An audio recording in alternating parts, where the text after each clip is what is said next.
স্বাধীন গণমাধ্যম না থাকলে দেশে গণতন্ত্র চলতে পারে না। গণমাধ্যমের স্বাধীনতা নিশ্চিত করা হবে, এমনটা জানিয়েছেন তথ্য ও সম্প্রচার মন্ত্রী জহিরউদ্দিন স্বপন। বরিশাল শিল্পকলা একাডেমিতে মহান শহীদ দিবস ও আন্তর্জাতিক মাতৃভাষা দিবস উপলক্ষে আয়োজিত আলোচনা সভায় এসব কথা জানান মন্ত্রী। বলেন, একটি ভয়ভীতিমুক্ত সাংবাদিকতার পরিবেশ তৈরি করতে চায় বর্তমান সরকার। ওয়েজ বোর্ডকে যত দ্রুত সম্ভব সময় উপযোগী করা হবে বলেও জানান তথ্য ও সম্প্রচার মন্ত্রী।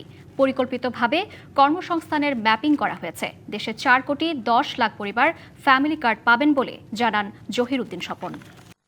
একটা দেশে গণতন্ত্র চলতে পারে না যদি সেই দেশে স্বাধীন গণমাধ্যম না থাকে। গণমাধ্যম স্বাধীনতা চর্চা করতে পারে না যদি তার জবাবদিহিতা না থাকে। আমরা সেই কারণেই স্বাধীনতার জন্যই জবাবদিহিতাকে নিশ্চিত করব এবং এই পথেই গণমাধ্যমের স্বাধীনতাকে আমরা নিশ্চিত করব এবং সেইভাবেই জাতির সমস্ত চিত্রকে উন্মোচিত করবে গণমাধ্যম। বিশ্বের নানা প্রান্ত থেকে রেমিটেন্স লেনদেনে নগদ নিয়ে এলো হার না মানা হার অফার। সর্বনিম্ন 10,000 টাকার রেমিটেন্স নগদে পাঠালে স্বর্ণের হার জেতার সুযোগ।